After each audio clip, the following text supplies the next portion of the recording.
Oi, tudo bem com vocês, gente? Eu espero que esteja tudo bem com vocês. Eu vou corrigir essa pergunta um dia.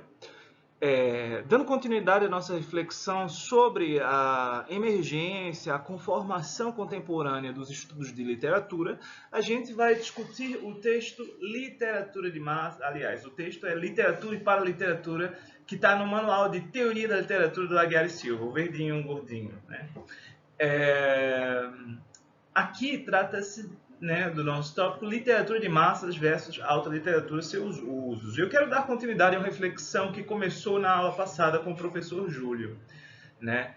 É, Quando o método de estudo da literatura se desenvolve, é porque existe uma proliferação, né, de modelos, de gêneros, de vertentes de literatura, bem como de crítica. Então a gente tenta construir, né, esse método, um corpo que dê lógica à argumentação, que promova o surgimento de uma língua comum. Né, a gente já mencionou isso antes, né, o papel da teoria, o que é teoria, tal, com o Iser lá no começo. E agora a gente vai ver, né, um pouco dessa diferenciação entre literatura de massas ou para literatura e a chamada literatura, considerando aqui a ótica do Aguiar e Silva. E ao longo disso eu vou retomar certos tópicos ali. Vocês vão ver que eu coloquei uma bibliografia complementar enorme e eu vou explicar um pouco para que vocês consigam se situar bem. Né? O primeiro texto, Literatura para Literatura, é o texto da aula de hoje. Vocês devem ter lido. Tá? Se vocês não leram, por favor, pausa e lê e volta. Lê na diagonal, sei lá, sabe? 3 palavras por parágrafo, aleatoriamente, enfim. E voltem. Né? Agora a gente tem as leituras complementares. Essa do Oswaldo Silvestre, para a literatura, que está numa enciclopédia Biblos, muito boa, enormíssima, assim, desatualizada, porque é do início dos anos 2000, né, mas no geral muito boa. É, Isso aí é basicamente um resumo, com algum comentário extra, mas basicamente um resumo desse capítulo Literatura e para Literatura. Tá? O Silvestre, nessa altura, eu acho que ele era doutorando do Aguiar e Silva, né? E nessa ocasião o que ele fez foi isso, foi um trabalho de compilação, né? Mas ele incorpora outros temas. Eu sugeri a leitura do capítulo Sistema Semiótico Literário como Sistema Modelizante Secundário, e vocês vão ver que ele é imediatamente anterior, né, ao Literatura e para a Literatura. Por que eu não coloquei tudo? Porque ele traz complexidade a mais. Eu quero que a gente discuta, pense essa relação entre literatura e para-literatura. E não tanto essa cena, essa coisa dos códigos semióticos, né, do sistema modelizante secundário, tal, né? Isso aí tudo deriva de uma certa adaptação da semiótica, de um semioticista israelense, mas com o pé, né, na semiótica russa. E aí tem a cena dos sistemas, dos códigos, aí vem conceitos como de assistema. Eu acho complexo demais para dar um resultado de menos. Permite que a gente entenda globalmente a literatura, fazendo o recorte, que seria, no linguajar de Iser, estrutural. Tá? E, a certo modo, pensar a estrutura também permite pensar a estrutura dentro dos quadros comunicacionais, que é essa coisa dos códigos. Né? Os códigos interagem, portanto, são parte de um processo de comunicação. No entanto, eu achei desnecessário entrar nesse grau de detalhe. Eu sugiro para vocês que gostam, né, de discutir coisas como código, sistema, tal, deem uma olhada nesse capítulo do Aguiar e Silva. Né? Eu já tive essa pira, né? Tudo ser código, tudo ser um tipo de sistema, uma hierarquia de relações, de níveis de codificação, né? Informação. Não sei o que fazer com isso, para ser honesto. Tá? Serve para explicar certas coisas, para outras não. Né? Serve para pensar muito. Tudo serve para pensar, mas para fazer alguma coisa é outra história. Né? De qualquer modo, é interessante dar uma lida. Eu sugeri também textos, né, que não estão inclusos, como esses que estão em vermelho aqui, o do Baudrillard e do Adorno, né? O primeiro é um semiólogo francês que foi discípulo de Barthes, né? Ou foi aluno de Barthes, ou discípulo, como vocês preferirem, e ele foi um tipo de pensador maldito, um cara esquisitão mesmo, ficou muito conhecido, né? Vocês que assistiram Matrix, logo no começo de Matrix aparece um livro, Simulacros e Simulação, né? E aí vem essa coisa do Matrix é uma simulação, é um simulacro, não sei o que, tal, foi baseado em Baudrillard, e ele diz, não, cara, esses caras não entenderam o meu livro, não entenderam, esses irmãos Wachowski sabem nada. No entanto, no último Matrix, essa coisa de simulacros e simulação foi corrigida, tá? O simulacro é aquele jogo dentro da Matrix, né, que meio que justifica, meio que incorpora o universo da Matrix num sistema artificial, de modo a fazer o mundo da Matrix parecer real. Tá? O simulacro é uma espécie de exceção que justificaria a regra, quando na verdade ele somente dá continuidade ao próprio sistema. Um negócio louco, uma ideia complexa, muito interessante para fazer crítica da cultura. Tá? Sobretudo da cultura na sociedade de massas. Daí ele tem esse texto, né? A sociedade de consumo. Realmente oferece ferramentas cognitivas realmente importantes e interessantes para uma crítica da sociedade. Depois a gente tem uma sugestão que eu dei aqui do texto de Adorno, né? Resumir sobre indústria cultural. Esse é o título como foi traduzido numa versão bastante amadora. Eu nem sei, pode ter sido até de um tradutor alemão e tal, mas eu não gosto do sintagma indústria cultural, tá? Porque no alemão a Kulturindustrie, é o conceito adorniano, é indústria da cultura, né? Indústria cultural é como dizer um poema musical, ou seja, tem um aspecto de musicalidade. A indústria não tem nada de cultura, ela produz. A cultura é o objeto dela. É como falar da indústria da carne, da indústria do plástico. Não é indústria plástica, a indústria não é feita de plástico. Né? Portanto, indústria da cultura.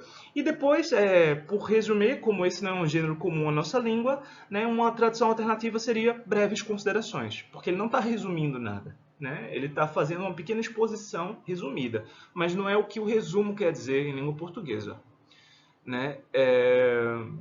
Como gênero. Depois a gente tem aqui um texto do Franco Moretti. Né? De Moretti a gente vai ver mais tarde outros textos e ele lida muitas vezes com questões da literatura de massas. Eu gosto desse texto porque ele tenta perspectivar certos gestos, né, da literatura moderna, modernista, automodernista, tá, do século XX, como tentativas de lidar com problemas, questões socioculturais que encontrariam remate e problema ao mesmo tempo, né, na própria arte de massas. Tá? Então aqui não se trata de dizer Harry Potter é bom, Harry Potter é ruim, nem nada assim, mas procurar ver nesses processos de produção cultural, práticas de produção cultural e de consumo, né, questões relevantes de uma perspectiva sociocultural mais ampla, uma perspectiva que inclui, inclusive, né, a literatura, ou seja, não isolar literatura e paraliteratura. Então, eu gosto desses gestos do Moretti. E, por fim, a gente tinha aqui a recomendação do Teoria da Cultura de Massas, do Luiz Costa Lima. É um livro de ensaios, traz ensaios da Adorno e tudo mais. Então, é interessante, se vocês quiserem dar uma olhada, vocês encontram na internet, vocês também podem me pedir. Eu deveria já ter organizado uma pastinha com esses livros aí. Talvez tenha, não consigo lembrar, tá? Se já está na pastinha. Mas vocês podem me pedir. Ok? Agora vamos para o textinho. Esse texto é muito mais simples do que aqueles com que a gente veio tratando até então, né? E eu não acho interessante que a gente se detenha em cada coisa nele. Tá? Não acho. Por quê? Porque literatura e paraliteratura são noções que a gente tem mais ou menos de modo claro. A gente entende hoje que existe uma diferenciação entre esses dois circuitos. Uma literatura de massa, em que a gente inclui Paulo Coelho, Harry Potter, Crepúsculo, Percy Jackson, eu acho que se chama isso. Né? sei lá, Stephen King, né? E o outro que vai ter Joyce, Beckett, Camões, sabe? Coisas que não tem nada a ver umas com as outras diretamente, mas que se ingressam no mesmo conjunto textual. Portanto, a gente já tem uma dimensão do que seja, né? Existe uma premissa que serve para diferenciar os dois sistemas. É a premissa do valor estético. Né? E aí vem toda a explicação sobre isso, tenta-se sempre neutralizar esses juízos de valor, de modo a fazer parecer, né, que o teórico está adotando uma abordagem neutra com respeito aos problemas colocados pelos objetos. Né? Isso não é verdade. Tá? E estão fumando perto da... Vou ter que dar uma pausa. Eu nem devia dizer nada, né? É só pausar que vocês nem percebem o que aconteceu.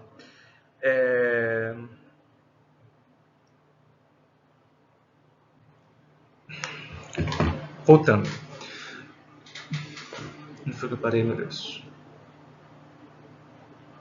Sim, no fundo tudo isso assenta sobre um juízo de valor. No entanto, esse juízo de valor serve para discriminar dois fenômenos, ou pelo menos para isolar duas... qual é a palavra? Formações culturais que são realmente diversas. Tá? Então, existe juízo de valor? Existe juízo de valor. Ele serve para diferenciar duas coisas? Serve para diferenciar duas coisas. Tá? Então, não é simplesmente apenas um juízo de valor. Tá? Mas não adianta disfarçar o juízo de valor. Esse é o meu ponto aqui.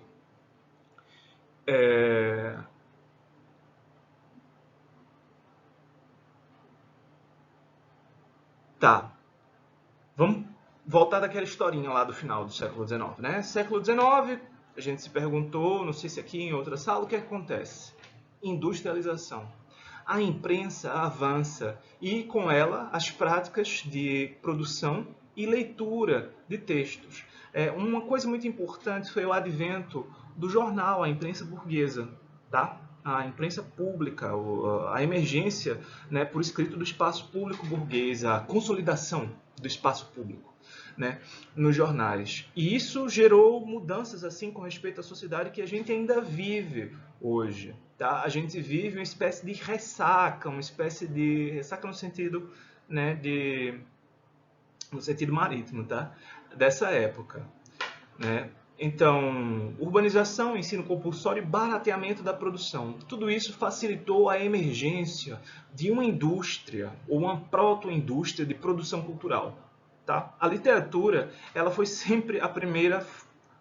A literatura foi, por exemplo, a primeira mercadoria. Tá? A ideia de mercadoria no sentido contemporâneo, um objeto que eu vou lá, pego na loja e já não tem marcas de sujeito humano, ou seja, um negócio que não é artesanal, tal, tá no livro. Tá? A gente ainda vê as casas livreiras, ou seja, os editores colocam lá os nomes, vocês vão ver impresso, não sei o que, na Tananã do Pedro Klesbeck, né? O impressor em Lisboa, no século XVI. A gente ainda vê isso, mas o próprio livro ele já não tem sinais de humanidade. Tá? Ele já tem um valor de mercado estabelecido, por assim dizer. Né? Livre da humanidade. Enfim, e aí a imprensa alavanca esse processo, tá? Fazendo ou promovendo a separação dos dois circuitos. Uma literatura que vai se tornar literatura especialista e uma outra que vai ser voltada para a massa. Um dos problemas com que a Aguiar e Silva vai lidar nesse texto é a diferença entre massa e povo. Tá? Massa e povo. Mas sempre houve uma cultura que fosse diferente daquela erudita. Se vocês leram Bakhtin, eu acho que é Bakhtin, meu Deus. Não, Bakhtin, Zumthor, todos eles falam nessa interpenetração dos circuitos eruditos e populares. Tá? É um fenômeno da Idade Média. Né? Quando a gente olha as cantigas de amigo, você vai ver quem produziu a cantiga de amigo. Né? A história da menininha chorando pelo menininho que foi para a guerra e coisas tais. Mas quem produziu? Foi o rei Dom Dinis, mano. O rei Dom Dinis, né? Portanto, existe essa interpenetração. Então, o que é diferente na literatura de massas? Essa é a pergunta que a gente tem de construir, né, e tentar responder. Ele diz uma coisa muito interessante. Os investigadores, aqui logo no começo, têm distinguido, sobretudo nos últimos anos, a literatura stricto sensu de outros domínios da produção literária cuja particularização, eu vou lá para o final, requer uma designação apropriada e diversa. Tá? Mas essa particularização se dá com respeito à forma da expressão e forma do conteúdo. É interessante notar, né, essa coisa da forma, porque no fundo, o critério que está sendo adotado aqui para fazer o juízo de valor sobre o qual é assente a diferenciação dos dois circuitos é da forma. Tá? É da forma. O que define literatura para Aguiar e Silva, bem como para o grosso dos nossos teóricos, é ainda uma derivação dos problemas da estrutura dos textos. Tá? Se a gente adotasse radicalmente uma outra perspectiva, em virtude da qual ajuizar os produtos da cultura, por exemplo, se a gente tivesse uma noção puramente comunicacional de literatura, uma noção que não passasse pela estrutura do texto literário e, portanto, não exigisse interpretação ou crítica, no sentido de crítica de um objeto, né? Então o jogo seria completamente outro. Tá? Mas a gente tem esse construto, né, de noções e um encadeamento, e a unidade básica do nosso estudo é sempre o texto. Texto como estrutura. Né? Essa coisa da forma da expressão, forma do conteúdo, vocês devem ter visto numa disciplina introdutória de linguística, provavelmente para falar sobre o desenvolvimento do socialismo por um teórico, eu não sei, para mim ele é da Europa setentrional, Wilhelmslev, né? Tem dinamarquês, norueguês, qualquer coisa assim, não sei, não consigo lembrar. Sueco, acho que não. De qualquer modo, quando a gente tem essa estrutura signo, significante, significado, né? O conteúdo é o significado e a expressão é o significante. Por sua vez, né, cada um se divide em forma e substância. Tá? Quando eu tenho a substância do significante pato, né? O significante é pato, a substância é P-A-T-U. Né? Na verdade é U. P-A-T-I-U. Pato. Pato. Né? Esse seriam a substância da expressão, os sons puros. E depois eu tenho a forma, que é a forma como os sons interagem uns com os outros, formando o sintagma pato. Né? Aí a forma do conteúdo. Pato é aquilo que você vai compreender mentalmente como pato, né? E a substância do conteúdo seria propriamente uma coisa não estruturada, que é o conjunto de ideias que a gente faz de um pato quando a gente ouve a palavra pato. Ok? Assim, rigorosamente, ou não, grosseiramente é isso. Tá? E a ideia aqui é perceber que tanto com respeito a como a expressão é estruturada, ou seja, as palavras na página, os capítulos no livro, tudo mais, é diferente, bem como com respeito à forma do conteúdo. Tá? Isso é uma forma de já diminuir, né? Dizer, essa literatura aqui não vai conseguir dar conta dos profundíssimos problemas com que a literatura está habituada a lidar, porque a forma do conteúdo dela é diferente. Enquanto a literatura pode tudo, a literatura é um poder tremendo com respeito à capacidade de representação, comunicação, reflexão, expressão, enfim, do ser humano, a paraliteratura não. Tá? E logo aqui no começo fica claro que ele vai fazer essa diferenciação apoiado, né, numa premissa de caráter pragmático, certo? Uma coisa que se estabelece no circuito de comunicação. A literatura, stricto sensu, superior, elevada, canonizada, se define como conjunto de obras, estou lendo aqui no lado esquerdo do parágrafo do meio, conjunto de obras consideradas como esteticamente valiosas pelo milieu literário e aceites pela comunidade como parte viva, fecunda e imperecível da sua herança cultural. Ou seja, se você diz que existe um negócio paraliterário, você está dizendo que não é aceite, né? Ou se é aceite não é vivo, nem fecundo, nem é imperecível. Né? E também não é canonizado, não é superior, nem é elevado. Enfim, não tem como você negociar essa significação. Literário, paraliterário, infraliterário, subliterário, né? Isso aí é bala de festim para a gente achar que a coisa funcionou. entendeu? Que o tiro foi certeiro, não foi, tá? Então, a ideia básica aqui é tratar, pelo menos para Aguiar e Silva, do não literatura ou do não literário, independente, para, infra, sub, ligeira, trivial, entretenimento e tal, do não literatura, tá? Ou da não literatura, como sendo algo menos complexo. Tá? Existe uma redução de complexidade que é característica desses fenômenos que a gente está chamando de paraliteratura.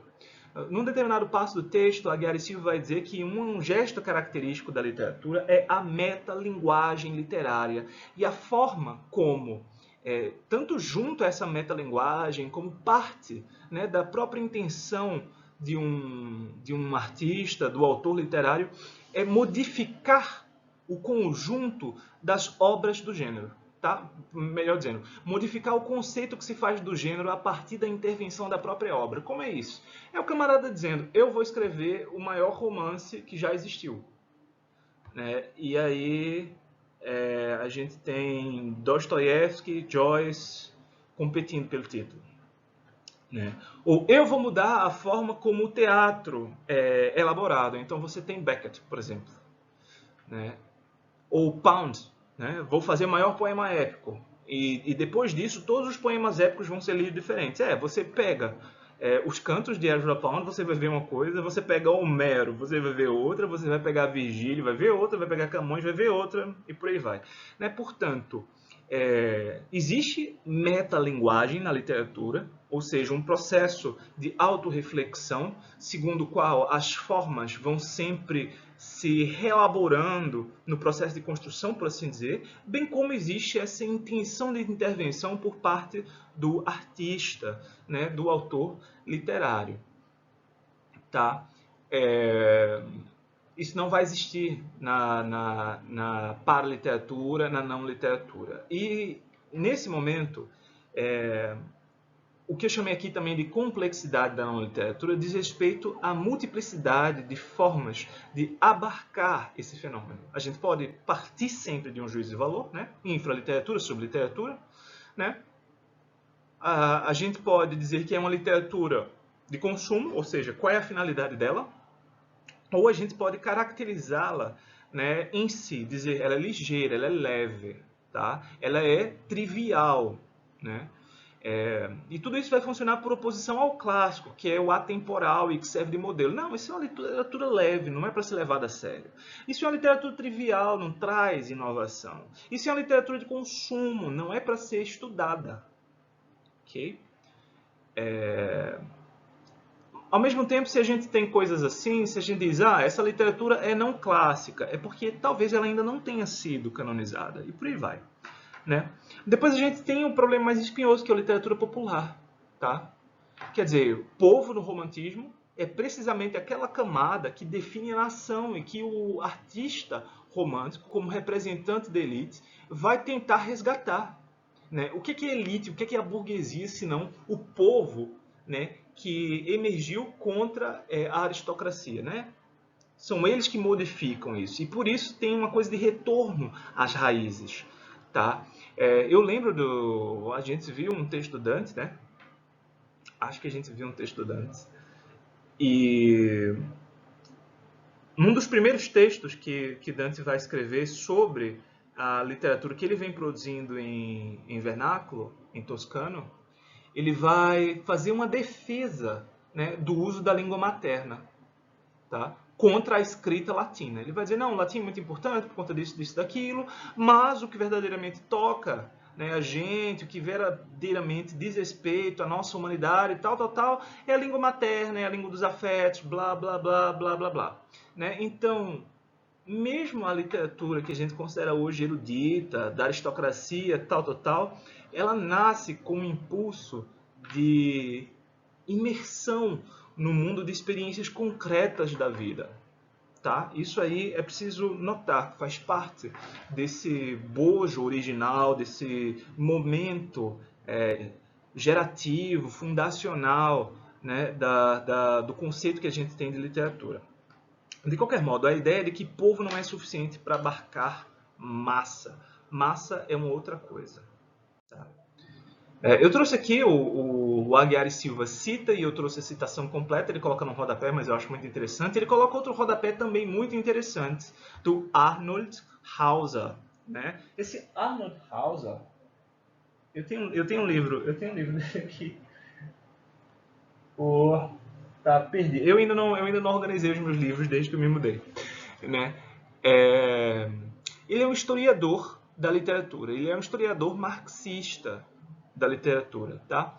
A obra dele teve um impacto tremendo enquanto ele era vivo e mesmo hoje. É claro que a gente questiona muitas coisas, porque ele, como pensador alemão, deriva de uma escola extremamente abstratizante dos fenômenos e ele se torna paradigma de uma história literária que a gente não quer produzir. Tá? Então é muito interessante ler Hauser para pensar como foi feita uma história da literatura, né? Porque pensem no esforço mental de construir uma porcaria daquelas. Né? Vocês viram as histórias da literatura que a gente tem aqui, não sei se mostrei para vocês, mas elas são coisas assim. Né? Então é um esforço tremendo você produzir abstrações, ver relações e tudo mais. É genial. Ao mesmo tempo, os resultados eles tendem a ser pífios. Os resultados são... existe uma... É um verso de Ovídio. Ou um satirista romano, ele diz: as montanhas entraram em trabalho de parto.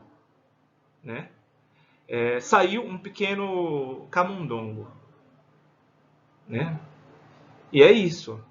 As montanhas entraram em trabalho de parto, uma tremenda cerebralidade para poder elaborar uma coisa dessas, mas os resultados de certos edifícios conceituais são mínimos. Por quê? Porque os trabalhos que seguem essa escola tendem a simplesmente reproduzir as premissas que são fundacionais para a escola. Não produzem, a rigor, conhecimento distinto, senão quando a gente descasca tudo o que aconteceu. Então eu tenho ali também uma seção, uma pilha assim de livros enormíssima, enormíssima, tá?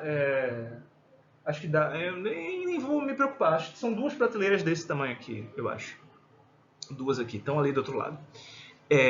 E tipo assim, atravessar aquilo exige uma paciência de Jó, porque é tudo muito igual, muito coerente. Né? A pessoa leu todos, e no entanto cada um está trabalhando com coisas distintas. A gente se pergunta qual é o propósito. Né? De qualquer modo, Hauser tem impacto. E essa citação é muito interessante. Na arte popular, percebam, a seriedade e o rigor da criação artística, que ele vai dizer que é sublime, autêntica, descem. A seriedade e o rigor descem, né, algumas vezes, ao nível do agradável e do ameno.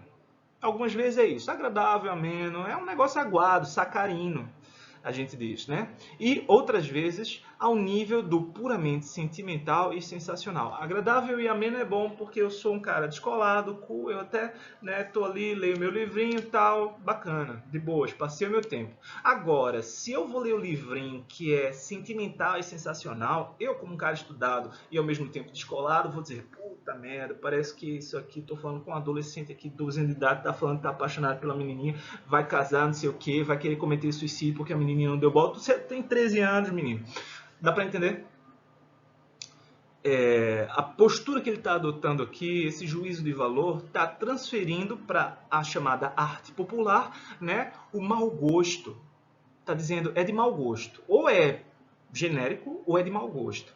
E o Hauser continua. A mera distração, por que distrair é tão mal? É bom se distrair. Simplesmente se distrair às vezes é essencial, mano. Né? A mera distração e o entretenimento tendem a converter-se em puro sucedâneo substituto, né, da autêntica arte, em idílio falaz, falacioso. E idílio vocês entendem, né? A coisa do locus a menos, tal, tudo lindo. Idílio falaz, em sentimentalismo barato, adulador dos sentidos e embotador da consciência crítica. Né? Ou seja, a literatura de massa, a literatura que ele está chamando de popular aqui, emburrece. Emburrece, tá? Para ele. E deve emburrecer de fato, mas de outro jeito que não é esse aqui que ele está dizendo, acho eu.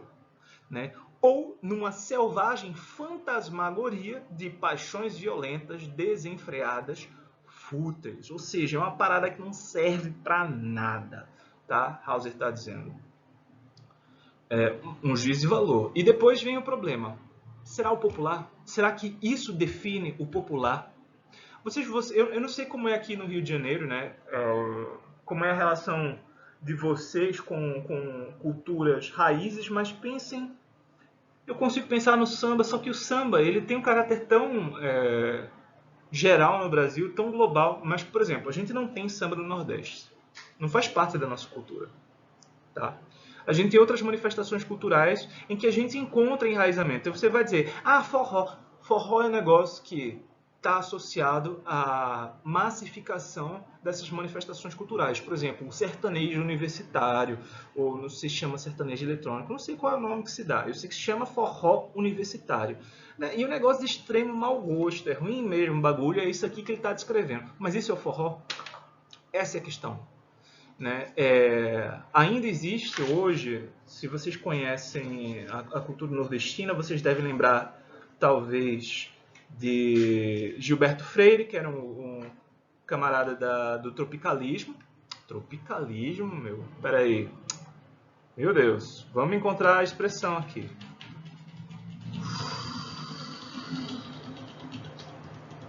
Cara, ideólogo do Estado Novo, né? Foi para Portugal com patrocínio lá de Salazar. Tem um termo que se usa, lusotropicalismo, eu acho que se usa isso. Enfim, ele é um dos apologistas, né, da colonização. Ele, como nordestino branco de classe superior, né, consegue falar um monte de bosta. Casa Grande Senzala, tá? Vocês devem associar a Casa Grande Senzala. No entanto, apesar dele ser uma figura, de certa perspectiva, conservadora, né, muitas das manifestações artísticas, musicais no Nordeste ainda vivem um certo influxo da defesa do regionalismo. Só que enquanto o regionalismo, no início do século XX, se referia à elite decadente no Nordeste, né, os privilégios que tinham sido perdidos com as modificações econômicas do final do século XIX, a vinda de europeus para trabalhar na lavoura na região sudeste, por aí vai, né, a industrialização da produção, enfim. Enquanto no início do século XX está associada a essa elite branca decadente, né, as manifestações culturais hoje, né, que elas têm um caráter muito mais popular, muito mais de retorno às raízes, de reelaboração das raízes. Né? Então vocês têm, por exemplo, talvez vocês conheçam também, né? Nação Zumbi. Né? Nação Zumbi, a ideia de Mangue Beat, né? Tem justamente a ver com essa interação entre o popular, né? E a cultura de massas, massificada, o que vem da influência midiática e por aí vai. De qualquer modo, é preciso diferenciar esses circuitos de massa e popular. Né? E aí, uma vez que a gente tem isso mais ou menos claro, o povo é o original, o autóctone, o enraizado, é o cara que fez o forró, é o cara que fez o samba, é tudo isso, esse processo de derivação. Né? A massa é o que é imposto desde fora, é uma espécie de processo macrológico, né, que tem a ver com forças do mercado, muito mais do que com o desenvolvimento de soluções regionais para questões que uma comunidade, uma cultura passa. Né? Então, uma definição, como a da literatura de massas, ela é pautada no público. E o que se diz é, massa é um grupo, né, ilimitado e heterogêneo. Não existe uma explicação para a massa. A massa é simplesmente um agrupamento. Né? É o meio humano, diz Aguiar Silva para resumir, numericamente vultuoso, heterogêneo na formação cultural, estatuto econômico-social. Né? Eu lembro de um colega um colega do interior lá de São Paulo, que dizia, não, eu adoro São Paulo, porque você entra no metrô, tem um cara de terno, tem um maluco, tem um mendigo, tem não sei o que, tem pum, pum, pum, pum, pum. Né? Ou seja, ele gosta da perspectiva de viver num espaço humano massificado, em que há de tudo, não existe distinção de classe. E aí você diz, pô, mas é muito legal que o negócio não tenha distinção de classe e tal. É uma cultura, né, de acesso universal, em que todos têm um lugar, certo? Só que a cultura de massas, ela preserva as diferenças das pessoas. Na massa, as pessoas não são uma comunidade que partilha uma situação universal. Elas são potencialmente inimigos todas umas das outras, certo? É assim que num espaço como frequentado por todo tipo de gente, a gente se sente ameaçado, se sente exposto, né? Se não porque a gente imagina que um membro de classe econômica diferente, com todos os preconceitos raciais e tudo mais, pode potencialmente oferecer, ser uma ameaça, constituir uma ameaça, porque o outro que está ali de terno, ou a menininha usando roupa de academia e com iPhone na mão, qualquer coisa assim, todos eles representam, né, interesses sociais diversos e por aí vai. Vocês entendem? A massa não é esse espaço de consolidação da humanidade. É o inverso disso. É o espaço em que está todo mundo com medo de todo mundo. Tá? Não existe cimento na massa. Né? Não existe esse vínculo. De qualquer modo, Aguiar e Silva lembra que existe pelo menos um elemento comum, né?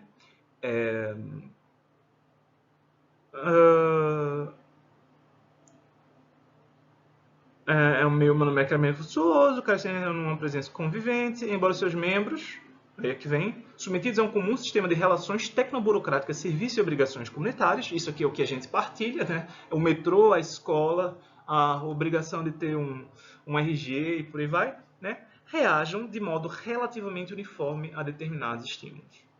Tá? Então, não existe comunidade, mas existe um processo de domesticação, por assim dizer, ou adequação, que faz com que a gente perceba as coisas de maneira coletiva, apesar de não existir coletividade. Né? E aí aqui está a coisa, o que vem a seguir, né? A citação seguinte, tem a ver com o surgimento, a consolidação das massas, né?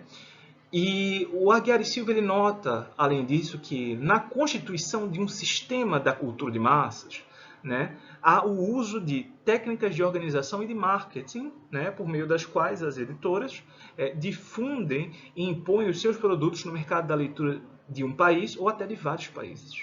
Tá? Ou até de vários países. Portanto, o que é decisivo para a constituição de um sistema cultural não é somente que a massa exista aí e as pessoas vão até o consumo. As pessoas não vão até o consumo. O consumo é produzido na oferta. Não existe demanda até que exista oferta na situação de massas, porque a massa não sente necessidades coletivas. Ela não sente. Essas necessidades são posteriores. No entanto, eu gostaria de refletir o seguinte. Essas necessidades elas são posteriores num determinado sentido. Quando essa necessidade é produzida, mesmo que seja visando o consumo, ainda assim ela não deixa de ser uma necessidade real. Né? Portanto, a necessidade é produzida, a gente é inculcado, a gente é obrigado a aturar, sabe? Quantas pessoas não dizem, eu vou pra festinha e eu ouço aí um sertanejo universitário, mas eu não ouço isso em casa não, cara. Ou tipo assim, quem é que ouve música eletrônica em casa? Eu escuto. Né? Mas quem é que ouve música eletrônica em casa? Isso é pra dançar, pô, não sei o que e tal. Algumas músicas eletrônicas são elaboradas, vocês talvez conheçam alguma coisa assim. No entanto, eu suponho que vocês conheçam, na real. No entanto, né, essa conformação, essa adaptação às condições do mercado, né, aquilo que o mercado oferece, ela não é simplesmente sem inflexões, entende? O desejo por algo só se materializa ali porque existe o espacinho do desejo. Essa é a questão, para mim, pelo menos. Tá? De qualquer modo, essa é a ideia externa. Né? Adorno, ele prefere usar o termo indústria da cultura a falar em cultura de massas. Né?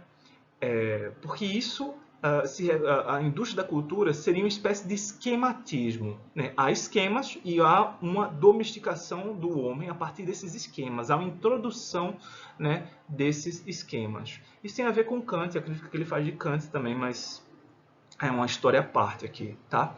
A ideia de Adorno da arte como antítese social encontra uma contrapartida na ideia do esquematismo da indústria da cultura. Porque enquanto a arte é antítese e oferece uma perspectiva crítica sobre as relações sociais, a indústria da cultura, sendo esquematismo, ela serve como um cimento social, certo? Se não fosse a indústria da cultura, para Adorno, né, o segundo não somente Adorno, mas muitos teóricos da cultura, se não fosse a arte de massa, se não fosse essa porcaria que a gente está exposto o tempo todo, as diferenças, os interesses em disputa na sociedade iam parecer muito mais graves.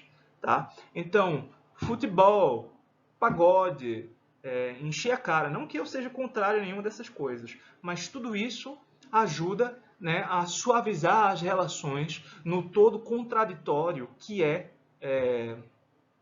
a sociedade capitalista, a vida, né, sobre um sistema econômico que ferra uns e promove outros, enfim, faz essa distinção entre a maioria ferrada, né, e os poucos que vão explorar os outros.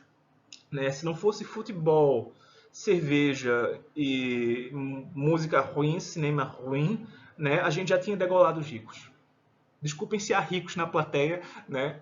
Na plateia, olhem só, gente, no público, assistindo a aula, eu não sei, espectadores, alunos são espectadores, estudantes são espectadores, enfim. Desculpem os ricos, tá? Quer dizer, me desculpem pela coisa do degolar. Mas às vezes é isso mesmo que a gente precisa para ter uma revolução. Né? Já dizia o Bolsonaro. Aí a gente tem a seguinte separação, né? Ele vai especificar, essa vai ser a maior digressão aqui, né? Sobre o kit. Tá? Kit é uma palavra que a gente utiliza muitas vezes para mostrar desprezo por algo. Né? Ah, isso aí é um kit de não sei o que lá, isso aí é art kit, isso é literatura kit, tal, tal, tal. Né? Aí vem as teorias, de onde surgiu essa palavra? Kit no verbo alemão, quer dizer consertar, eu digo, complicado. Aí dizem, não, kit vem de não sei o que é kit, aguardente de cereja, tá? Por quê? Porque é fácil de beber. Né? Enfim, tem várias origens. Kit a gente utiliza para xingar. Tá? Normalmente, quando a gente fala em kit, a gente está falando de uma falsificação, de uma cópia, de um produto de mau gosto, tá? E de um processo de desqualificação das coisas. Né? Eu trouxe aqui o quadrinho do Romero Brito, eu nem sei se isso é um Romero Brito, talvez seja um Romero Brito, para mim parece ser um Romero Brito, eu vou explicar.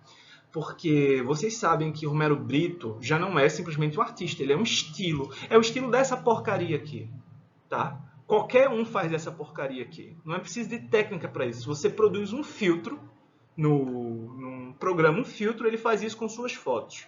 Tá? Portanto, Art Kit é um negócio que já nasceu kit, já nasceu de mau gosto. Serve para quê, pelo amor de Deus? Que tipo de expressão isso tem? Enfim, é arte decorativa. Né? Mas já tem um elevado potencial que eu chamei aqui de reprogerativo. Né? Reprodutivo porque retoma uma coisa, mas gera. Então ele já nasce com essa capacidade de se autocopiar. Tá? E as outras pessoas que vão copiar, todas elas são legitimamente Romero Brito, porque, pelo amor de Deus. Né? Eu também coloquei aqui um parentezinho que diz artigos decorativos de mau gosto, às vezes reabilitados, que tem um valor de segunda ordem. Sabe o pinguim de geladeira? O pinguim de geladeira é kit dos anos 50.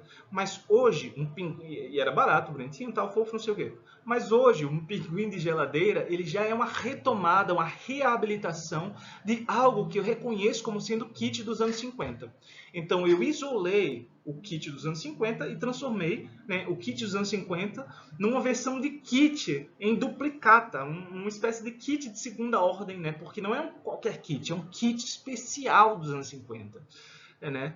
Enfim, a complexidade cultural, tentar explicar fenômenos que têm a ver com o valor a partir, né, de certo modelo discursivo teórico é um pouco complicado. Tá? Mas basicamente o que vai separar o kit, né, da grande arte é o gosto. Tá? Aqui outro exemplo de kit na sua transição para o marketing.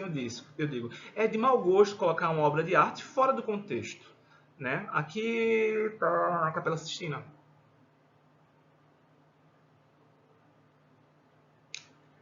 Agora não lembro, eu acho que sim. Tá? De qualquer modo, a gente tem a extração, isso aqui claramente é uma propaganda de marketing, né? Be Born Again, Dr. Kim Plastic Surgeon, né? Dr. Kim, cirurgião plástico. Né? E a propaganda, a sublimidade da coisa é a interação, né, que existe com enfim, a interação que se provoca aqui, colocando, né, o sujeito no lugar de Adão, que seria vivificado pelo dedo de Deus. Tá? O contato com Deus é o contato com o cirurgião plástico, enfim. E aí tem um problema, né? Tá, a gente tem, portanto, o kit, a gente tem essa coisa da arte de massas, e aí tem, tá, mas a arte de massas, ela não representa o povo, né? Porque é o povo atual. Existia um povo antigamente, né? O povo das sociedades de solidariedade mecânica, é o povo da cidadezinha, é o povo da comunidade ali, fechado, todo mundo conhece todo mundo, né? Existe um centro que organiza as interações, existe um conjunto de expectativas partilhadas, é possível existir uma cultura comum ali naquele povo. Tá, é verdade. Tem esse aspecto, né, de algo comunitário. Mas arte de massas é isso? Essa é a pergunta. Né? E aí você pode mover a coisa ao contrário. Você pode dizer, não, a arte de massas é boa da perspectiva das massas. Né? Porque ela é arte que se opõe à elitização. Né? É arte que foi tirada das mãos da elite e devolvida ao povo. Essa é a perspectiva da coisa. Né? O que eu me pergunto é muito mais se as representações, né, do cotidiano na arte de massas têm a mesma função que as representações da arte chamada, dita, de elite, erudita. Tá? Essa para mim é a pergunta. As funções são as mesmas? Elas são estruturalmente semelhantes. Tá? Stephen King, né, e Edgar Allan Poe são semelhantes, né, com respeito aos códigos, como a Gary Silva coloca, mas tem as mesmas funções. A experiência que está sendo promovida é análoga, tá? Funciona segundo os mesmos esquemas, a visada, né, é a mesma. Depois uma outra pergunta é, qual é o papel dos gatekeepers da mídia, tá? Porque enquanto o conceito de literatura, é claro, vai ter de lidar com um circuito de produção, impressão, editor, os críticos, se vai ser aclamado, se não vai ser aclamado, lida com tudo isso, a gente ainda tem uma noção do sujeito autoral e tem uma noção do público, né, que está ali associada à ideia da crítica, do juízo, de não sei o quê. O papel do crítico, do público, do editor, ele é comparável, né, ao do editor da editora de massa, da Rocco, ou Rocco, que tem Harry Potter, né, no Brasil, né, mais do que isso. E os influencers e as marcas, como é que tudo isso se fatora na constituição de um outro sistema cultural para literário, para musical, se você quiser chamar de música erudita, de música estrita, para musical, por aí vai, né? Outra pergunta que a gente deve fazer, tá, não, mas isso aqui é arte que pertence ao povo, é arte que foi tirada da elite e agora saqueada, né? Robin Hood devolveu ao povo. Ok, Phil Elise, no telefone, no carro de gás, é democratização da experiência da audição? Tá? Porque eu achei esse vídeo do Thiago de Souza, o Thiagson, né? Bumbum Tantan é mais complexo que barra. Aí ele vai falar de técnica, tecnologia, vai dizer, não, porque isso aqui não estava disponível, então os caras precisavam de orquestra, música de câmara precisa ter tal reverberação, papapá. Aqui não, aqui é só ligar o botão aqui, ó, já sai o sinal elétrico todo processado, não sei o que. Eu digo, isso é complexidade, camarada? Isso é um meio técnico, eu entendo, meio técnico, está ali exercendo a função, mas isso não é uma complexidade inerente aos objetos. Né? Mas tem esse argumento super frouxo e tal. Eu vi alguns vídeos do camarada, acho engraçado o que ele tenta fazer, acho curioso, né? Mas acho de uma idiotice, assim, de uma demagogia. Eu acho tão empobrecedor a perspectiva que é nutrida dessa forma. Né? Bumbum Tantan é mais complexo que bar, ou seja, a gente não precisa de bar. Não, bar é só uma opção entre as várias opções. Pô, se você não ouviu, né, Bach, se você não conhece Beethoven, se você não ouviu, eu curto muito Debussy, né, Vivaldi mesmo, que é um Vivaldi um artista redescoberto nos anos 50, né, que era exercício de conservatório, né, redescoberto nos anos 50 e se tornou algo de massa, mas mesmo, né, sendo tão propício ao consumo, será que a experiência de audição dessas coisas não oferece nada que a música do gás não ofereça? né? Outro dia eu conheci a música do Camarão aqui do Rio, né? Camarão, bonitão. Pô, eu achei uma pira a música do Camarão, cara. Achei uma pira. Enfim, vamos voltar aqui, né? A minha pergunta é: Van Gogh no elevador é ainda Van Gogh? Essa é a pergunta, né? As funções, aquilo que está sendo oferecido na experiência dessas coisas é a mesma experiência, né? E, finalmente, uma observação da Aguiar Silva sobre o Kitsch como esvaziamento ético e exaustão cultural, né? Em todas as manifestações de Kitsch, diz Aguiar Silva, avultam caracteres estilísticos e temáticos afins. A ênfase, né, uma coisa empolada, a turgidez formal, um inchaço, o efeitismo hábil, né, é uma coisa de jogo de artifício, a docilidade ante as normas estéticas já instituídas e aceitas por um largo público, sentimentalismo ingênuo, laivado, né, de erotismo, otimismo frívolo, enfim, basicamente formas de desqualificar uma coisa. Aí eu quero lembrar desses dois autores a que eu já me referi, Baudrillard e Adorno, né? Baudrillard, ele fala numa espécie de implosão do social provocado pelas massas, né? O que é o social? É o partilhado. E por que o partilhado foi implodido pelas massas? Porque a partilha se tornou selvagem.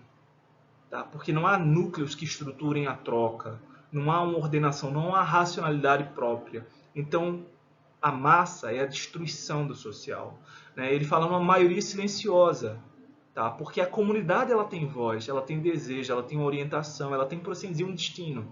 A massa não. Ela é amorfa, ela é calada, ela é passiva, num certo sentido. No entanto, mesmo Adorno aqui, que é tido como elitista do caralho, não sei o quê, eu discordo absolutamente. Quem diz essas coisas não estudou, não conhece Adorno, nem menor, nem nada assim. Não conhece Adorno, tá? Mas Adorno fala num processo de sociedade socializada, né? O que é uma sociedade socializada? É aquela em que a própria representação da sociedade se torna a compulsão social, né? Então, esse esvaziamento ético, essa exaustão, tem a ver com a obrigação à participação nesses circuitos. Tá? Então, a massa é passiva ao mesmo tempo porque ela é obrigada, ela adota uma postura inicial com respeito a essas expectativas. Né? De qualquer modo, eu coloquei aqui mais um slidezinho e depois tem as nossas questões, né? Como esperado. Aqui do lado esquerdo é basicamente um resuminho do que a gente já discutiu aqui, né? Um texto ele é literário porque é semântico, sintático e pragmaticamente ele é produzido, estruturado e recebido de determinado modo, independente de ser bom ou ruim. Tá? Existe um circuito que diz respeito à produção, ao texto, a como ele é consumido. E existe um circuito próprio, né, da literatura de massas, da paraliteratura. E que discurso, que espaço próprio seria esse? Né? O texto paraliterário, que eu estou lendo à direita, tá? Partilha do sistema semiótico e dos códigos do texto literário. Né? Stephen King é igual a Edgar Allan Poe. No entanto, signos, normas, convenções, capacidade e sentido modelizantes, né? A capacidade de modelar, de produzir efeitos duradouros na experiência humana, é isso que modelizante quer dizer, né? Produzir um homem a partir de um modelo de representação, né? Dos códigos são heterogêneos, tá? Signos, normas, convenções, capacidade e sentido, intenção de produzir um ser humano, né? Por meio da cultura, eles são diferentes. Tanto considerando as relações dentro, né, do próprio sistema, a tradição literária, como esses códigos são usados, como, né, relacionando as outras artes, como em manifestações não culturais e fenômenos sociais variados. Tá? Portanto, os resultados da arte de massas e da literatura são completamente distintos. Uma propriedade, uma coisa que o Aguiar Silva nota é a defasagem entre a paraliteratura e a literatura. Porque a paraliteratura, ela é, por assim dizer, mais lenta. Ela não absorve as inovações formais, porque ela não é baseada no experimentalismo técnico. Vocês lembram de Gumbrecht, quando ele fala em código e programa, ele diz que o grande problema da literatura, a grande patologia, é essa indiferenciação entre os códigos e os programas? Né? Aqui é o revés da moeda. Tá?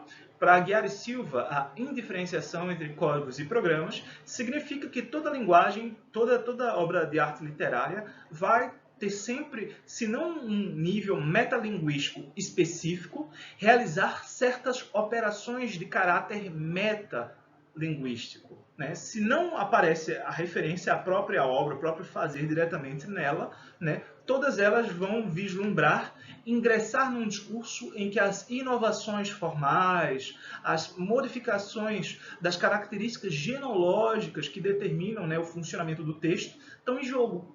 Tá? Portanto, existe uma defasagem. A literatura de massas ela é refratária à inovação. Quando a inovação existe, ela é sempre simplificada. Tá?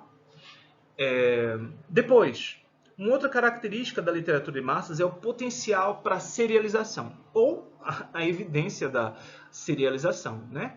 O mundo em que uma história se ambienta e os personagens eles têm autonomia relativamente à obra do autor. Certo? Uma pessoa não podia ter parado com Harry Potter no primeiro coisa. Para mim chegava, era suficiente. Criou lá o mistériozinho, colocou no final. Aí no final, sei lá, matou Voldemort. Pronto, acabou aí a história. Foi feliz para sempre.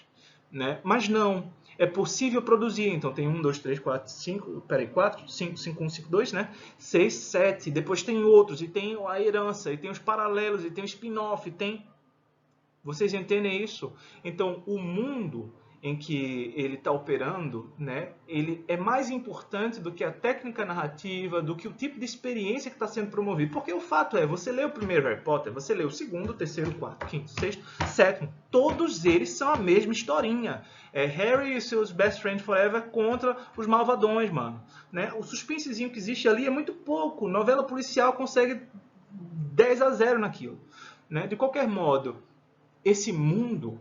Né? A complexidade, os detalhes que ele oferece, a fantasia, a imaginação, tudo isso encanta muito mais do que o nível formal. O conteúdo, né, é mais importante do que a forma. E mesmo o conteúdo dado, ele é simples da perspectiva humana. Né? Não existe dilemas morais ali muito grandes. Não, Harry passa isso em diversos momentos, passa, né? Mas não é Dostoiévski. Né? Depois, um outro aspecto que eu anotei aqui foi produção colaborativa. Né? Não somente a serialização por parte do autor, mas por vários autores. Autores diferentes são convidados para representar a personagem Sandy, né, nos diversos casos de amor, de namoros e coisas tais que Sandy vai ter. Tá? E aí eu coloquei aqui uma coisa chamada Tin Pan Alley. Né? Tin Pan Alley era uma rua, eu acho que em Nova York, tá? Um L, portanto, né? Uma travessa, a gente chama, né? Em que se concentravam produtores musicais, tá? Tanto letristas quanto músicos. E muito da arte de massas norte-americana dos anos 30, 40, 50 foi produzida, gestada aí no Tin Pan Alley. E a gente sabe hoje, a gente tem essa representação de Hollywood como sendo esse mercado. Eles têm roteiristas, consultores, equipes que vão fazer pesquisa empírica para produzir um filme de sucesso. Tá? Tin Pan Alley é proto-Hollywood. Né? E finalmente a gente tem também, né, com respeito à serialização, a baixa complexidade e o esvaziamento da informação estética. Isso são palavras do Aguiar e Silva. Tá? Eu gosto dessa expressão esvaziamento da informação estética. Quer dizer, a informação ela sempre se estrutura por meio de repetições. Né? A gente oferece certos elementos que são conhecidos do repertório entre os interlocutores, né? O emissor diz, ei, você conhece fulano? Ou seja, conheço, então essa informação eu já sabia, porque eu estou falando sobre fulano, mas eu quero confirmar aqui. Mas eu estou falando de algo que é redundante. Eu conheço fulano, você conhece fulano. Eu vou introduzir agora a novidade. Fulano morreu. Acabou, né? É uma novidade que fica, tá, por quê, do que, tal, outras vêm junto, mas basicamente fulano que a gente conhece, informação redundante, morreu, né? Essa informação de fato, informação tucu é sempre essa novidade, né?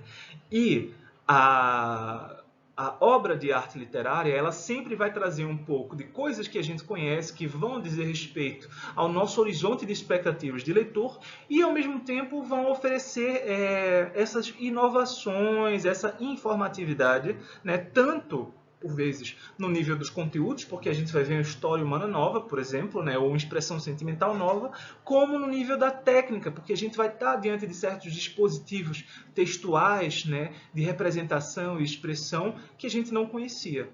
A gente se torna mais inteligente quando a gente está diante de coisas novas, tá? A gente se vê diante de charadas, questões, problemas novos, né, que o autor tentou apresentar para a gente e solucionar também, né? E a gente vai e começa a negociar esses processos. Na arte de massas, a tendência é o contrário, é oferecer ao leitor aquilo que ele já espera de uma perspectiva compositiva, tá? Não se afasta muito. Toda comédia romântica é a mesma. A gente sabe disso, né? É tipo episódio do Scooby-Doo, pô. É sempre a mesma historinha, né? Um crime foi cometido, um mistério ninguém sabe, eles investigam, aí tem a cena de perseguição, né? Aí acidentalmente eles capturam o bandido, desmascaram, o bandido termina dizendo: ah, se não fosse aquele cachorro e vocês lá, etc. Enfim, Scooby-Doo, né? É basicamente a regra de toda produção cultural massificada. Coloquei mais uma notinha aqui do lado esquerdo. Né? Isso não significa, por exemplo, que não haja distinções dentro da própria cultura de massas. Tá? Há níveis da coisa, há coisas que são melhores, piores e tal. Né? E há também relações que se estruturam entre o público e dos dois circuitos. Né? Isso é uma generalização abstrata, mas com algum sentido. Né? Leitores de paraliteratura, pura paraliteratura, ou preferencialmente paraliteratura, não se importam ou não gostam de literatura. Né? O cara que está lendo, não sei se vocês são esses, né? Mas se vocês tiverem um gosto assim muito grande por historinhas simples, de aventura, tal, algumas coisas podem parecer distantes demais da experiência de vocês, pelo menos num primeiro momento, né? Para que vocês gostem da parada. Tá? Isso não é ser prepotente, arrogante e tal, é mesmo uma questão de expectativa.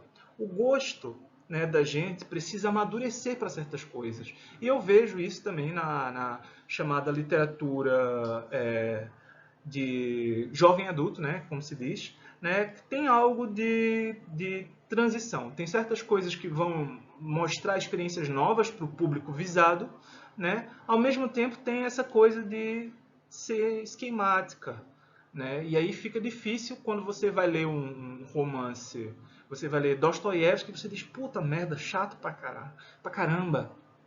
Chato, meu Deus, chato. Ai, não suporto.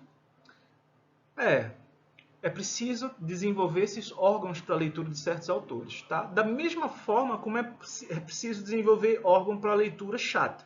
Tá chata de fato. Não estou falando desses caras aí que a crítica sempre vai entronizar, eu estou falando do José de Alencar, por exemplo. Eu acho, puta merda, tem de bater muito na cabeça de um camarada para dizer, não, José de Alencar era genial, pô. Não, era uma figura importante para a construção no circuito literário. No Brasil era realmente um cara, sem dúvida, inteligente, agrupa muita coisa, conhece muita coisa, exerce muita coisa, mas está longe de ser genial, tá?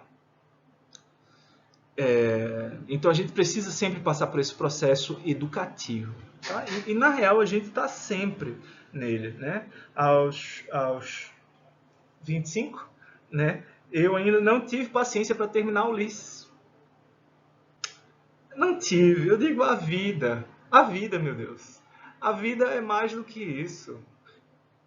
São hábitos de leitura que me fazem quebrar a cabeça, eu não consigo simplesmente ir seguindo. Né? E também porque também estive trabalhando pra caramba nos últimos anos, das vezes tentei parar para ler Ulisses, eu tinha de lidar com literatura portuguesa. Mas enfim, é uma questão de percepção, tá?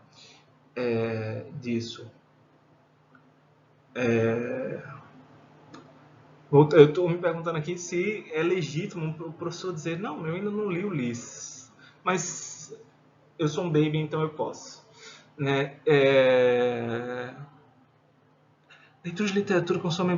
Enfim, e os leitores de literatura, os leitores que preferencialmente leem os livros grossos e as coisas complexas e doloridas, leem também para a literatura por diversas razões. Diversas razões. Por ser interessante, por ser de entretenimento, para estar atualizado, para qualquer coisa. Tá? Mas aí a pergunta que eu faço é: há horizontes de expectativas diversos. tá? Portanto, quem espera algo de um livro e gosta de paraliteratura ou da literatura de massas, espera certas coisas. Quem está procurando os livros clássicos da literatura, os livros da literatura canônica, está à espera de outras coisas. A minha pergunta é: o quanto isso indica constituições subjetivas diversas? Né? E eu vou contar um caso. Né? O caso é da filha do meu antigo orientador, né? Que deve ter a idade de vocês. Ela deve estar terminando agora a graduação. Não está tão afastada assim.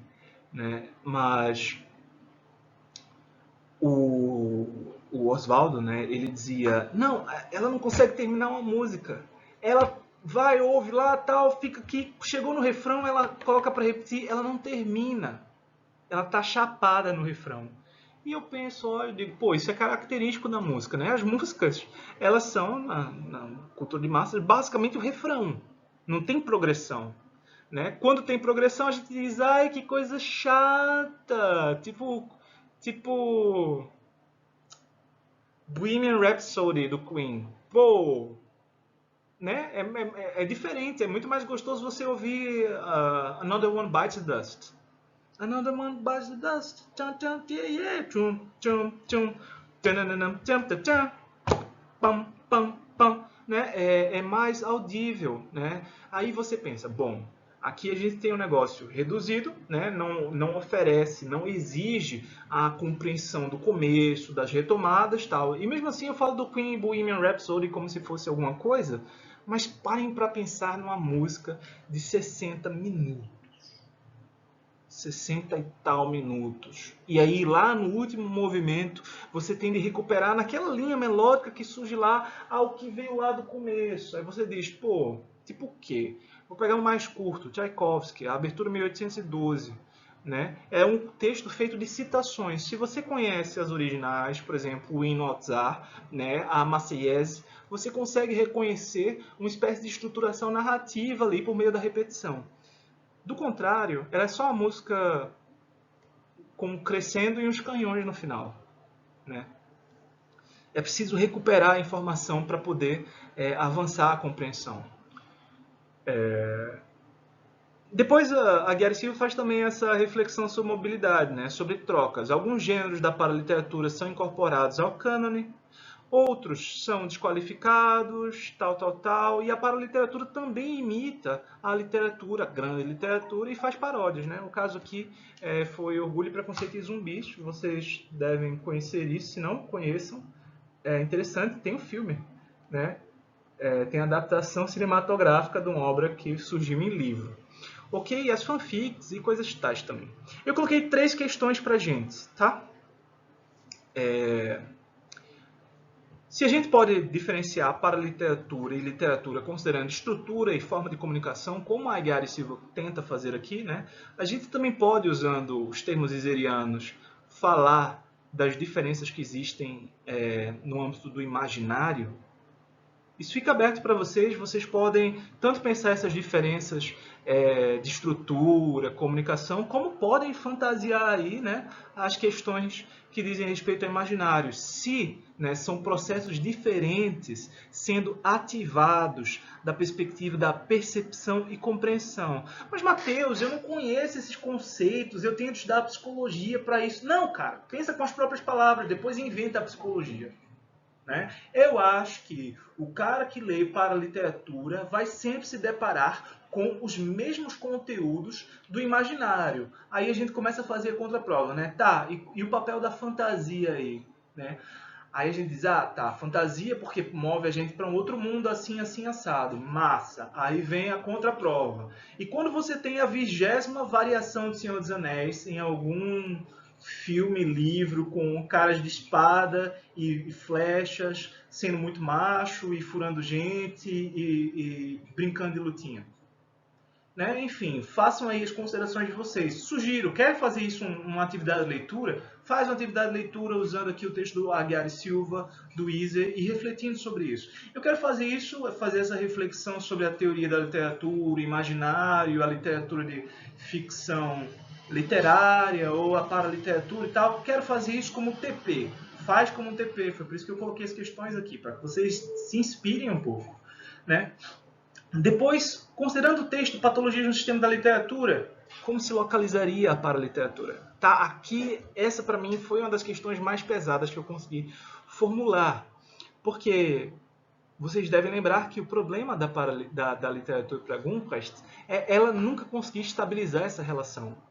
A paraliteratura é o contrário, certo? Seria a paraliteratura a cura, né, para a literatura da perspectiva de Gumprecht? Isso aqui é claramente uma questão de provocação para que vocês façam um ensaio, né, em defesa ou contra, né, Gumprecht, ou em defesa ou contra a paraliteratura, em defesa da ou contra. Enfim, vocês que sabem.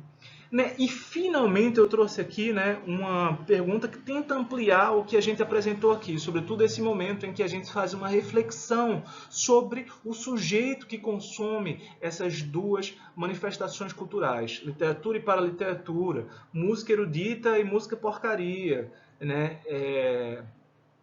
Enfim, como vocês quiserem produzir ou não, se vocês preferirem, essas distinções. Tá? Eu coloquei um link aqui para um artigo, para o artigo do Adorno a que eu me referi, vocês podem ler, ele é curto, tá? E vocês podem tentar fazer esse ensaio, essa reflexão em cima, tanto do texto do Adorno como as posições do Aguiar e Silva. Tá? Vocês podem ser contra o Adorno, por mim é igual, vocês sabem qual é a minha posição, né? E a de vocês, com toda certeza, vai ser respeitada, porque eu não tenho resposta final para nada.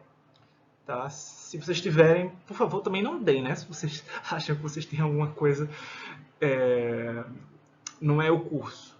Tá? A gente veio para pensar aqui. Enfim, gente. Muito obrigado pela atenção de vocês. Eu tentei me manter um pouquinho abaixo assim do tempo. Eu vou tentar sempre encurtar para que vocês sejam pessoas mais felizes com as nossas aulas. Tá? Tô colocando aqui questõezinhas para vocês pensarem, para vocês se motivarem para fazer os trabalhinhos. Se forem fazer TPs e trabalhos finais com isso que eu estou propondo, tá? Eu quero chamar a atenção ao seguinte: extrapolem. Tá? As perguntas que eu estou colocando aqui são muitas vezes provocações assim muito pequenininhas. E eu acho que o interessante é você utilizar tudo isso como material para dar vazão aos pensamentos, intuições próprias, o que vocês quiserem pensar sobre o mundo, sabe? Eu só quero ter o gostinho da revolta de vocês. Pode ser revolta contra mim, pode ser revolta contra Adorno, contra o Aguiar e Silva, eu também me revolto contra todo mundo, pode ser revolta contra a indústria da cultura, porque a Globo, lixo, blá blá, vocês que sabem. Tá? Querem defender o cinema de Bollywood. Massa, porque os indianos fazendo cópia lá, eles fazem uma apropriação que modifica as relações da cultura do Ocidente. Enfim, vocês que sabem, cara. O lance é sentir um pouco de revolta, deixar essa revolta correr, é sempre muito bom. Tá bem? Muito obrigado pela atenção de vocês e até semana que vem com nossa aula presencial. Novamente, o prazo vai se aproximando, final desse mês tem de ter TP, e eu recebi poucas atividades de leitura, eu gostaria que vocês me notificassem, inclusive, mandando atividade de leitura, manda um recadinho para mim, mandei atividade de leitura, ajudaria, tá? Se bem que eu recebo também.